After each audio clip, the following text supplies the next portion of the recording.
actually kind of like the premier lane bully, but it just lets you run around, be a playmaker, and say, follow up, I got these stuns. Yeah, it's a contested pick. We'll see if it's banned away or if it's picked away. But here's the thing, too. Last time we saw Laud, he went 0-3-0 on Syndra versus Team 8.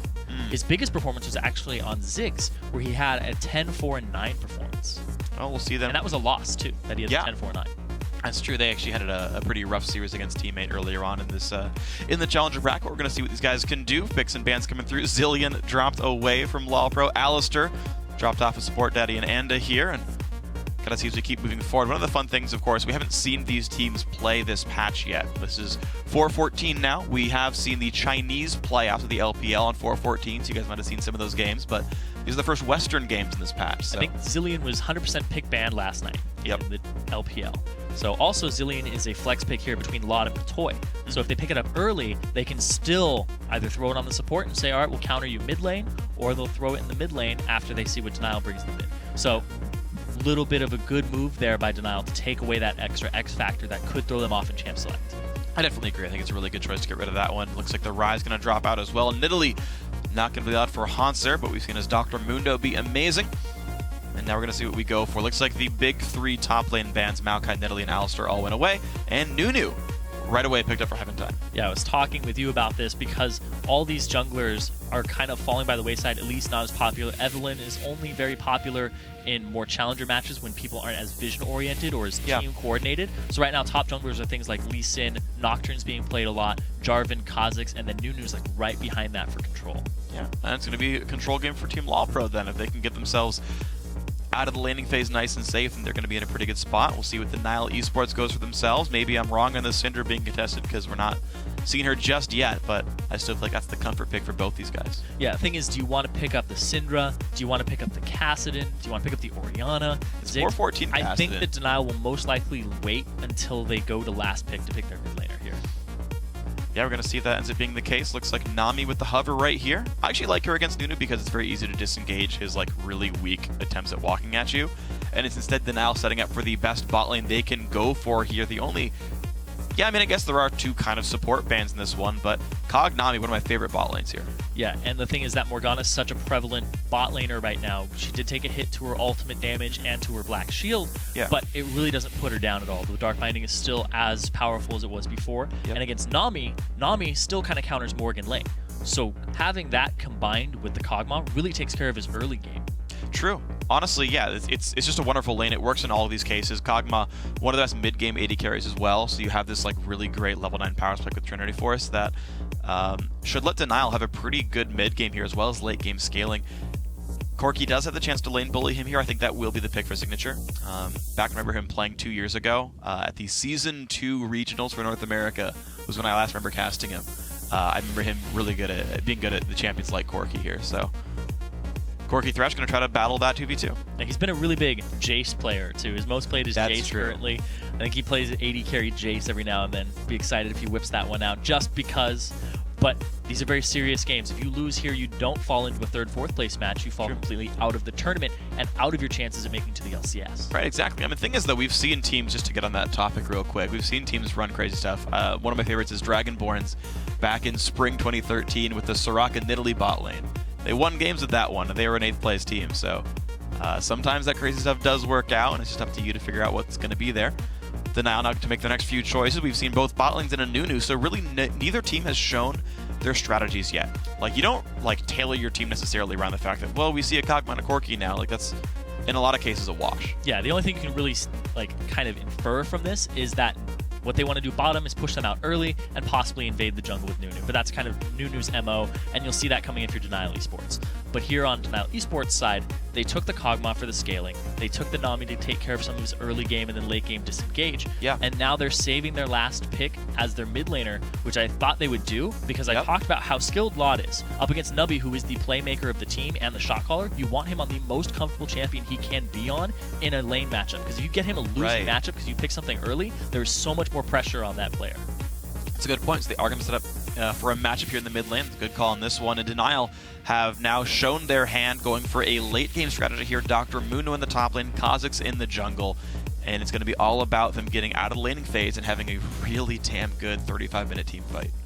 Yeah, the Kazakh's jungle is something we've been seeing more and more of. He fell off for a bit when the evolutions were kind of swapped around, but now he's back when people realize W max is really, really strong. And then people will evolve the E if they have really good lanes they can gank for, or they evolve the W if they're going for the skirmishes. Well, we'll see which one we have for in this one. Right now, there's mediocre ganks available. Nami lanes can be alright, but against Corki Thresh, I feel like maybe not so much the case. Yasuo blind pick for the mid lane here of Lot, and Shyvana top to fight Mundo. Now, 6 months ago, this was a very common top lane matchup. Basically, you try to bully out early with Shiv, maybe get a Ruin King, and then go for there. Yeah, we have not seen a Shyvana in a good while. Yeah. Gragas came out, Lulu, Kayle, then it was Maokai, Alistar, and now we're kind of going back to those roots. It's true. Ironically, with Maokai being banned, we're going back to the roots. But you know what? That's fine. Fizz going to make his maybe appearance here in the mid lane. And we've seen troll picks before. Stixxay hovered Poppy for most of the timer, and that wasn't actually picked up there. I do like Fizz against Yasuo, though. No, Kassadin does come through. This is 414 Kassadin, so 20-second Rift Walk timer for the mana cost to go back down. Also the damage, too. So if he can get more Ws. The thing is though, that a couple patches ago, we nerfed the timer, or I guess the cooldown of his W. Right. So the fact that these two coincide with each other, I don't get as much mana back, but then I use more mana, or at least have that consumption timer on for longer, is really kind of a big kick to him. So we'll see his first 414 Kassadin I remember seeing, though I might have missed it from the Chinese playoffs, and W Pooh Bear is going to play that champion. Again, a lot of late game, and I don't necessarily know what's going to keep some of these lanes afloat, though, because every single lane is dominant from LoLPro. Yeah, LoLPro have a lot of bullying here. You can go into the jungle with Heaven Time, you can create havoc. Yasuo is really good early. One item is extremely strong with Static Shiv. Corki, very big bully. Then Shyvana over Mundo will overpower him very early on. Right. And then when you hit 6, it kind of goes even. Then they both just kind of bully each other. But there's a ton of scaling here for Denial. So it's really on LoLPro to make those early game moves and take advantage of their comp. Because if they don't, they're just going to get outscaled. But here's the thing. Seika on Kha'Zix. Kha'Zix is really good throughout all stages of the game as a jungler right now. So if he can make very early game plays and then start snowballing even one of those lanes, it could spell disaster for LoLPro. That's true. I think the jungle matchup is kind of the one I want to watch the most for who makes the plays. Again, I expect the lanes to sort of passively just get better and better for the blue side. But yeah, you talk about playmaking being available. And also, I find it hard to kind of, I don't know what the right word for it is here. Basically, new jungles I think are very interesting. And they're very different in the way they play around the game because they don't have the best gank pressure. But you put them in a lane and good things happen regardless. And so I want to know what exactly Heaven Time can do. Well, here's the thing. I talked about all of Denial have scaling lanes, and then there's the Nunu on the other side. The person who's going to upset these scaling lanes is going to be the Kha'Zix, Seika. If Heaven Time just goes into the jungle and keeps Seika down, keeps tabs on him, steals a buff from him, it's going to completely upset those early game and basically make it so that Kha'Zix has no lane pressure. If Nunu's chasing Kha'Zix around the jungle, what's he doing? He's not ganking the lanes, and all these lanes are going to win naturally by LoLPro, given something doesn't happen early. Well, it's going to be the case then. If Heaven Time can keep tabs, everyone goes ahead and puts some aggressive trinkets down, goes through the mid lane. Yeah, he has his own ward too, so he's looking for an early ward to place on somebody's buff. We'll see what we got here. Denial looking to maybe put a lane swap together here. Anda going all the way down, putting an aggressive trinket right by this turret. Boop. There it goes. 30 seconds until Got seen coming down, and they do ping it. So this is basically the obvious tell that these guys are looking for a lane swap, but Denial recall back and hoping to mind game this one. Yeah, but LoLPro are inside of their blue buff right now. Yeah. This could be really bad for Denial unless they would they not play have seen it right. Nami, right? No, they would not have seen Nami just yet. I don't think Trinket's conceded to that brush. I feel like Stixxay and Support Daddy can make it to the bot lane without getting seen, but I think their mind game's not going to work here. They're trying to basically like counter swap, but they're going to get a 2-on-2, which they don't want. Yeah, they do see each other. They've shown themselves a little later, so that making a lane swap now would just take too many resources to pull off. So they're going to go straight at each other, and that is actually beneficial for LoLPro because they have that lane that's going to win a little bit earlier if you land a hook. Otherwise, you're just going to get poked down.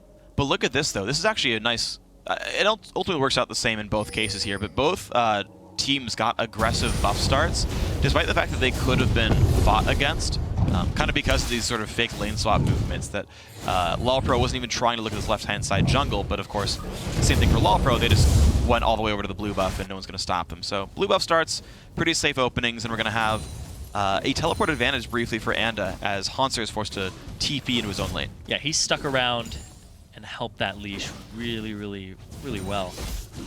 And now we're going to see they're just going to kind of swap the buffs over, take each other's reds. This bot lane, though, these lanes are going to be very aggressive from LoLPro very early on to try and just upset and tilt them in their favor because they have to push this advantage because there's no way they're going to outscale. The only saving grace for them in the late game is Shyvana or Thresh setting up Vlad if he's in a really good spot and has kept Navi Poober down.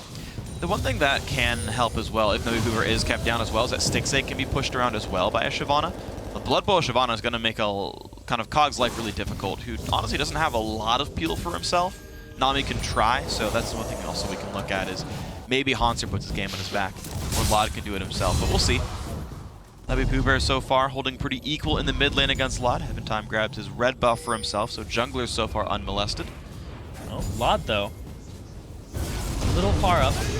Slow's going to miss, so is the Tornado, and nothing much happens.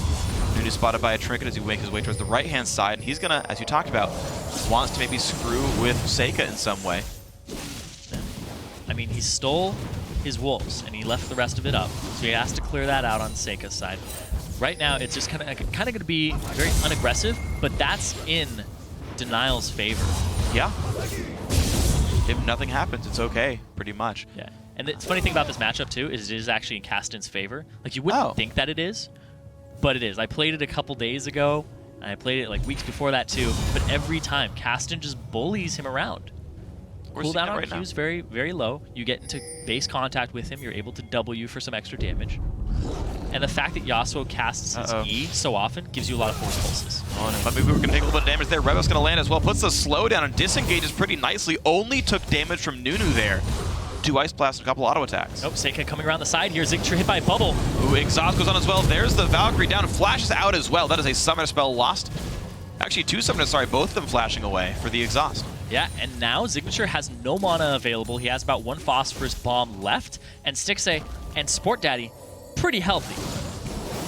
Yeah, we are seeing Nami run out of mana a little bit now. She's out of mana potions as well, so maybe LoLPro can wear through this with 1 more hook, but yeah, you're right. Do it. The 2v2 so far going okay, though, and Gus slowed down under his turret, and Heaventime's going to be like, hey, are you really going to stay under your turret? Because Shyvana's going to dive you. This is risky. Seika's coming too, but he's going to be late. He's slow. Anda's now going to take a whole bunch of damage. Heaventime pulled aggro. Now Hanser does the flash on in. Should be able to get the kill, but without flash, can he get away? Looks like he will escape the last turret shot. And what a good dive there. Anda should have run right. And that's going to be the first blood to LoLPro, exactly what they want, to stay above this scaling team. They have to push this, but here comes Seika. Oh, some good damage on Hanser, and oh no, he pulled turret aggro with the W, gets a kill back. That's kind of nice, but unassisted, and is behind. Sometimes the burnout does that to you, and yeah, Anda, he is behind. He's down in CS, but man, that was just going to help him out a tiny bit, but he didn't even get an assist off the back of it. So one thing that would help as well is the fact that Hanser does not have his TP back up yet for another 30 seconds or so.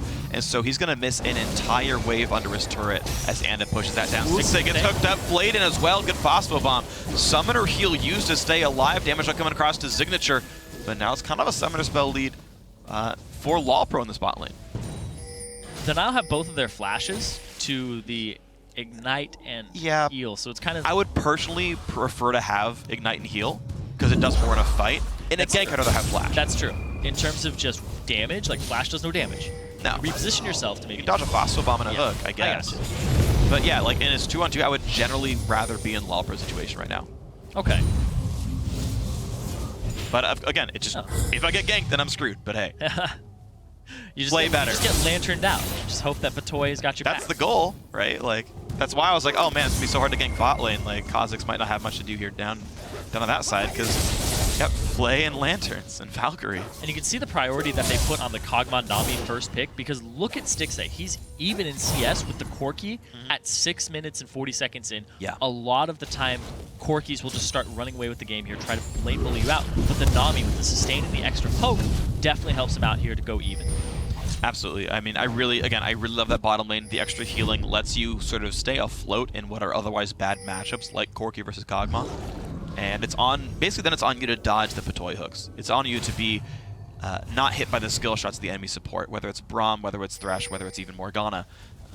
And so far, honestly, so good for Denial. The pink ward. Making sure that they don't get invaded. One of my favorite pink wards, by the way. Yeah, But the Nunu is going to have nothing to do with this blue buff. Nope. Wow. So actually a big thing here. Seika, level 6, Heaventime, level 4. Oh, wow. Because Heaventime went up top, and he ended up splitting experience. But then Seika came up, and he's like, I got a solo kill for myself. I'm able to roam around the map.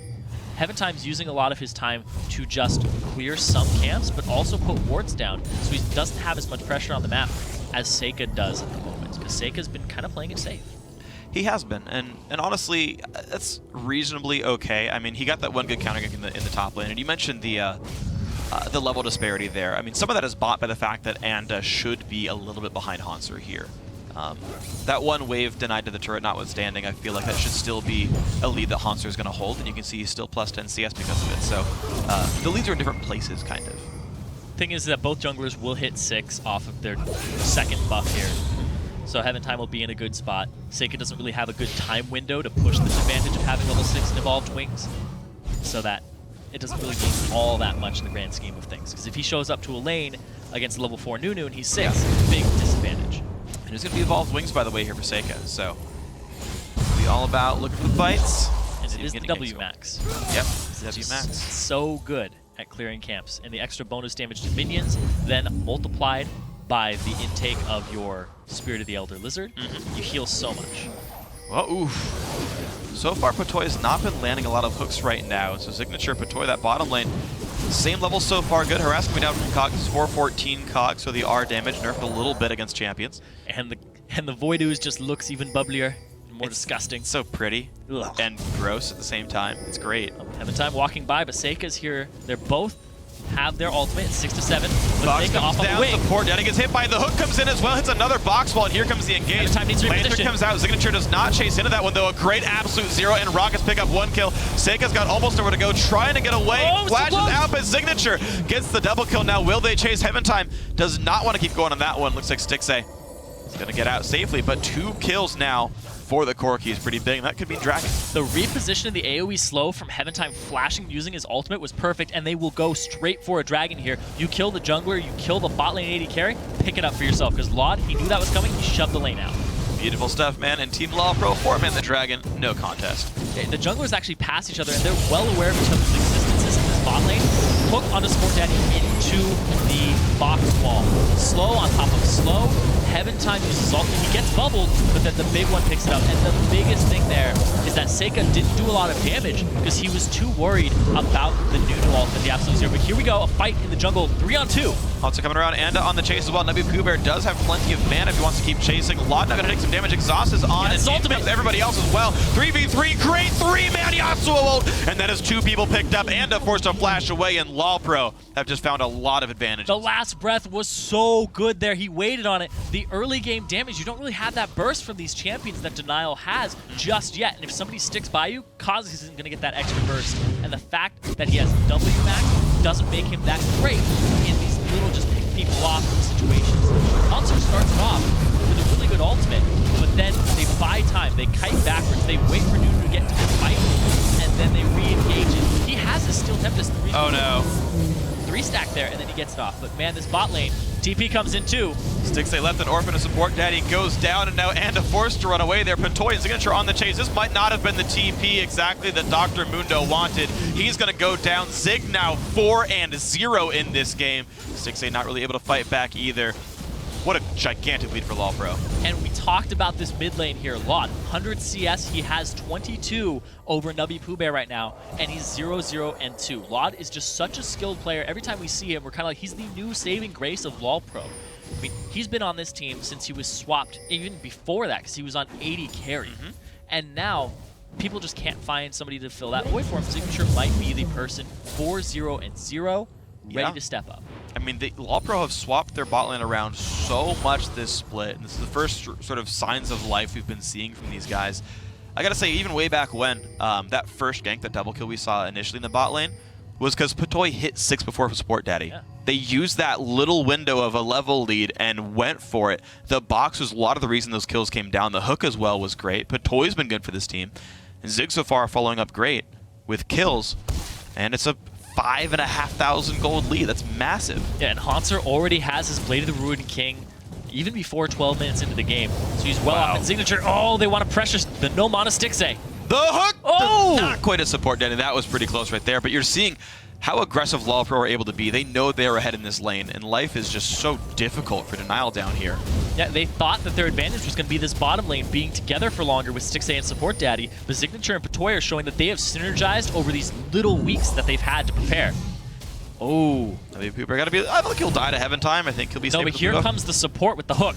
And Lot as well. They've got to be a little bit careful. Then out goes Seika. Hook's not quite going to hit. Good ulti to dodge that one. But it's ward control, a dead pink ward, and LoLPro now controlling this blue buff. Good on them to play so aggressively in the enemy jungle, knowing they've got that early game lead. Hey, they're playing to their win conditions here, and it's great. Their early game across the board is better than Denial's. If you get ahead of them, 6k gold up 13 minutes in. Yeah. It's a massive gold lead in terms of percentage and proportion in comparison to what Denial have, and they are doing exactly what they should do. Just force it, push it, take their jungle, take every advantage you can. And they're staking this mid lane outer turret now down as well. There's actually one thing I sort of realized after commentating for a while, and I think also it's worth everyone else understanding as well, is when a team is more powerful early game, you're not just like gonna generally just like have plus 20 CS at 3 minutes in. It's around the 8 to 10 minute mark, like when the buffs respawn, that you start taking real advantages. Because most people can like lane a bad matchup and survive, but it's when you show up to like steal a red buff, like that double kill we saw in the top lane a while ago. Ooh, that's when it really turns. Flash. Stixay is not in a good spot right there. Lot getting a lot of damage down, and there's the knock-up, and there's the kill picked up. Now Seika is around, but the lanes are going to keep him safe, and now Support Daddy very close to dead. The rocket, the ulti as well, but the counter engage from WPoober. Can they knock down Signature, or do they even want to? In comes Patoy to save the day. And looks like LoLPro going to walk away completely free on this one. More kills picked up. 2-0 so far, but can they turn it? Oh my god! The damage onto Seika. Down he goes. Nice dash back of the wall from Lod. Knockup does not quite land on WPoober, but the hook does not ult for it though. Flashing out from Nubby, but can the flame make it happen? Yes, it can. WPoober one hit from dead, and now another kill picked up. 11-1 for LoLPro. That was a 4-for-0 in the overall. They get themselves a turret in the bot lane, and they are just continuing to push this. LoLPro look fierce. And Anda's got a force to regenerate under his turret. Every single lane just looks so incredibly rough for Denial. We talked about the power spikes of LoLPro being around those 12-minute marks. Having the static shiv on Yasuo, look at this, he completely misses that. Yeah. He still eats the Steel Tempest there, gets completely 1v1, level advantage, everything in their favor. And man, just the will to survive from Denial is just not enough against LoLPro's early game. And the fact that they're able to come up with these advantages, they continue to fight. This entire time, Lot killing the turret, says, all right, let's rejoin this fight. Hits Stixay once, twice, multiple crits, goes back over, uses the white and his sweeping to get back over, and then he saves his ultimate. I think he was expecting the hook, and then with the flay, he was like, guys, hit this. Yeah, exactly. You have a very small window, to be fair. Very, very tiny window. Set it up for each other. And man, just 10k gold advantage 15 minutes in. Yeah. It's ridiculous. I feel like the game is really crumbling for Denial right now. The fact that the not Stixay, but WPoober and Seika actually chased down in that 2v3 or 2v4 is really evidence of how this game is sort of crumbling. There's no way that fight's going to work. There's no way it's a good choice, but they go in for it anyway.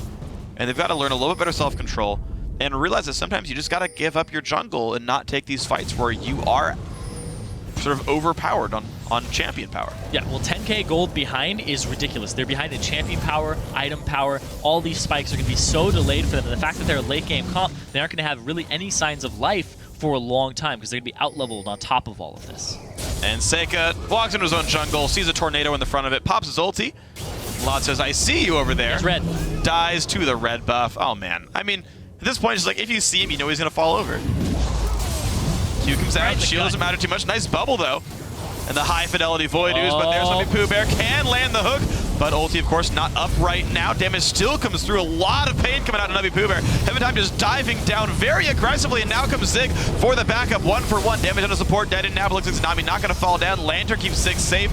Talking about the backlines on a Stixay. Lod wants this one a little bit now, and the turret's in the way, but looks like that is a kill picked up, and more people keep falling. Hanser now in the backlines on top of that one. He's going to flash out as well. Turret's not going to be enough for that one. On top of that, and trying to support what he can, but looks like LoLPro just refused to die, and they keep picking up kills. Oh my God, this is 17 minutes in the game, and they're playing like there aren't even turrets around that area. LoLPro so far ahead right now, 12K, 17 minutes, huge level advantages, 5-0-3, 5-0-4. That's the carries here for LoLPro. Those are their scores. This is such a out-of-hand game for Denial. They really look at that hook though. That was so good. Patoy moving back to support. He was on AD carry last time we saw him, and he didn't have that great of a showing because they tried to move him around. Yep. And then they had Heartbeat in, and then they brought Signature in. This guy coming out basically from semi-retirement because he went back to school. Yeah. But this guy, you said it, he made it to regionals in Season 2. Yep. He's a really good player. Darn right he is. You're seeing it here. The fact that he hasn't gotten rusty at all is a big testament to his skill. And what I like as well is that LoLPro, they're winning in enough metrics. Look at his inventories. Yeah. There was another pink ward in the inventory. Actually, Patoy bought one and then Hanser put one down. But they're like, guys, we're winning. Everyone invest in wards. Let's control the map. Let's close this out. They're taking it very seriously. Oh, yeah, of course. They're taking it very, very seriously. Both these teams want it desperately. Look at this. Nubby caught a little bit out. He's going to get slowed. Gets flayed, ults backwards. He's going to stay safe for now. Ward goes down, but you're seeing Lot able to take away the blue buff here. Should get that to Zig. Does so. Smart choice. And now we'll see where the push is going. Hanser still stays in the top lane. 4-1-1 on this Shyvana. Having a pretty good time with this one. You can see Anda not able to do much there. Finally breaks the Banshee's Veil, but has to run away immediately afterwards. And the fact that they were able to just keep this mid lane matchup in LoLPro's favor is really big. Because Lot, he was losing it at the start. Because that's typically how the matchup goes, and also armor when the new Kassadin is really easy to itemize. You can get Zhonya's, you can get Iceborne Gauntlet. Sure. It's perfectly fine. He hasn't completed an armor item because they kept him so far down. 0-3-1, yeah, 119 CS, he's 60 CS down, 70 CS down at this point. Yeah, life is really rough right now if you're the Kassadin. Running on this team, actually engaged comes their Hanser, doesn't quite land that though, so no last breath comes through, but all 6 turrets now down outside the base team. LoLPro have only given up 2 kills, and those have been on the back of team fights elsewhere, so it's not exactly that bad of a score line here. The buff control has been fantastic from LoLPro all game. It's not even just the Nunu control. The whole team just got ahead and started investing in wards, and they are able to continue to push this advantage. Every time we see a team take an advantage, it's kind of like you have to ward the enemy jungle and continue to take their buffs, because you don't just power yourself up, you stop them from gaining power. And they do exactly that on LoLPro. You mentioned the buff control. I just got told in my ears 10 buffs to 4 so far in this game. So of the 14 buffs, only 4 have been grabbed by Denial, and you can see that LoLPro kind of taking their name. They're denying all the buffs away. And now Baron going down before 20 minutes into the game. You can see great vision control. Look at all those little blue icons in the main map. All of those are wonderful little wards here that see that Denial are nowhere near trying to check this one. So more advantage is going over. Make that now 11-4 in buffs. Actually, is that 5 buffs because it's Baron? I don't know. I wonder if Dragon was inside of that too, because I mean, it's not a buff, but it's still a neutral objective. But you know why they're able to deny all of these? Well, because they're pro. Yeah, exactly. I was informed that was just buffs, not dragons, so I think Baron counts as 5. 5 buffs were gained by killing. I am not wrong in the slightest. 15-4 in buffs now. Team LoLPro looking absolutely incredible, man. This is a team that, again, their 3rd seed coming into the playoffs. And we've actually seen, like even from the European tournament, the teams were not always necessarily as good as their seeds suggested. We saw guys that were low seed, but we had very high expectations of. Yeah, UOL, SK Prime being the 2 big ones for me. And LoLPro very much living up to their top 3 seed. They expect to make it to the promo tournament. I was actually talking with Liquid a little bit earlier today, and he said he was doing a lot more hands-on coaching. Liquid112, the Team Curse manager, if I wasn't specific there. He's like, yeah, I've been actually really hands-on with Team LoLPro. He's in the studio today to support them. He's like, the main team of Curse, they've got their own staff. They're fine. They're doing their own thing. But Steve's been pretty hands-on with Team LoLPro here, and they are looking very good. Yeah, they're looking extremely good, and having that type of infrastructure is important. I know Denial has Frank Fang to be their coach, formerly of Frank Fang Gaming. True. Which made it pretty far previously. Which is then known as Wasabi Gaming, then known as XDG. Kind of got rid of Frank Fang, so they couldn't keep his name in the name. Which became Gaming. Yep. Team Gaming. Team Gaming. Team Gaming eSports. What a great team name. Exactly. Engage comes in. Nubby Pooper got hit by the last breath, actually, and that has some damage coming through. Now it looks like everyone forced away by Heaven Time and Hanser, forcing them back to their own nexus while the inhibitor goes down. Team LoLPro still diving really, really hard in this game. There we go. Inhibitor going down. Put a minute inhibitor as well. Wards inside the base. I don't know how Denial can stay alive. LoLPro has complete, utter disregard for turrets and the well-being of Denial. Yep. They just go straight in there and they take what they want. They get that inhibitor. This gold advantage is bigger than any gold advantage we've seen at 20 minutes in an LCS game. Oh my god. It's just massive. Like, Team LoLPro have been crushing the entire game long. Not much else to say. Denial went for a late game focused team. I was really surprised to see the Kassadin last picked. I think you actually spoke to it very properly, which is, hey, you know, Nubby Pooh Bear, he's a shot caller. He's going to want a very strong lane. Yeah. And I mean, I guess you are right that, like, Kassadin's not bad against Yasuo, but... No, he's actually quite good if you itemize him correctly, but the thing is he got focused. Right, well, the problem is also, like, it's not like Kassadin does anything before level 11. Exactly. Like, anything meaningful, you know? Like, maybe you bring teleport and you counter gank, but, like, he didn't bring teleport and counter gank, so... He's not going to crush that lane. Right. That's the thing. He's going to sit there and wait for a while. And I know that was their plan, is wait for late game, don't worry, it's going to be fine.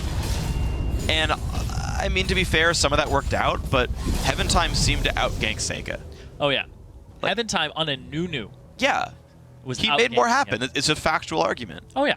Well, if you have 10 out of the 15 kills, part of it you've been a part of, the kill participation for yourself is really big compared to a 1-4-0 on Seika's side. And that one kill he got was up top from Hauntzer taking turret aggro from a burn. Right. Right. And, I mean, that was a good play by Seika. I mean, obviously he's a very good player, but, yeah, Heaven Time has the highest kill participation in the game. He's done, honestly, quite well for himself. He's had great ward control. He's basically prevented anything from happening. Yeah, there we go. Buffs. More buffs. Did they grab a red not long ago, though? They probably did. Okay. Still, somewhere in the teens. They can now drive a car with their buffs. In the US. I don't know what the ages is elsewhere, actually, but it's North American Challenger Series, so I get to make American. You know. Including Baron? I was told 14-4 including buffs, but that's Baron counting as 1. Which means it's actually 18-1, or 18-4 in buffs. You guys should keep track of us better, guys in the background, giving us information. Bottom inhibitor gonna go down, though. Team LoLPro looking pretty darn good here, 24 minutes in. They just took another inhibitor, and they're just looking top right now. Signature caught a little bit out, but he's just so strong. Oh man, WP, we're forced to run away. There's the Valkyrie in every single time. Zig taking a bit of damage from Stixay, though. Maybe this is the one hold that Denial can maybe keep their base alive with. They will kill the minion wave off. It's just, it's ridiculous. The end is so far away, though, from Denial. Like, it would require so many miracles. Here's the engage. Hauntzer goes in. There's last press. Stixay's gone. 1 for 0, and the dive is on. Hauntzer is tanky. He's got most of a Randuin's knock up onto Anda as well. This should be the top lane inhibitor on top of this one. Dropping rather rapidly. Blood Boil making these die really fast. I mean, Pooh Bear can't do much. Bubble's going to miss as well. Top lane and Hip going to fall. And now the Super Minions, as they continue to flood in, should mean the game for LoLPro. 20,000 gold advantage, 25 minutes. This is just utterly ridiculous, Freak. I haven't seen anything quite like this in the Challenger Series just yet. I've seen teams get kind of rolled over and like 10K gold advantages, but 20K this early on is really unprecedented. The fact that LoLPro has kill advantages, item advantages, level advantages up the wazoo across the board. Oh, yeah. 4 in the middle. Kassadin is 4 levels down on LoD. The shot calling has to be utterly just crazy right now with just havoc. Yeah. There's nothing you could really do in this situation. You have to hope that LoLPro throws again, and throws a third time. And then you're on equal footing. Yes. And then you got to win from there. That's only to get equal here. So, for what it's worth, Denial got saved by the fact that LoLPro got injured and had to recall back to base, so at least some golden XP is going to be gained by all these dead inhibs. Well, what they did... The push will be easy. Yes. Exactly. They went back, they bought all these items, they're going for the throat, they're going for that final blow with double super minions in every lane. There's a TP in from Hauntzer, loses the Banshee's Veil, but who cares? Middle inhibitor should die rather quickly, and the minions can keep flooding on in. Nice 3-man bubble, though. Can they find something? Actually, LoD very low. He's 1 hit from dead. He gets exhausted, and then his 1 kill picked up. Is this maybe the comeback? Signature, Valkyrie didn't force to run away. Kassadin now dying. 4v4, both mid laners gone, but here are the super minions. That should be enough. I don't think Denial can kill the minion waves in time as the turrets start going down. 1 is gone. Wave coming from the top as well. This could be 2 turrets in very rapid succession. They force Batoy back. Tidewave comes across, stops Hauntzer, but now the Nexus is available, and there's just not enough resources to stop the push of LoLPro. Stixay is trying. Seika is trying as well. Patoy goes down, but there's still minions inside the base. Signature wants to close this game out. He's going to find Stixay. It's actually Nunu who picks up the double kill, but that will be game 27 minutes in, 19-4. I say this in full confidence. That is the biggest gold lead at 20 I think we've seen in the Challenger Series in North America. Yeah. Hands down, that was an utterly dominating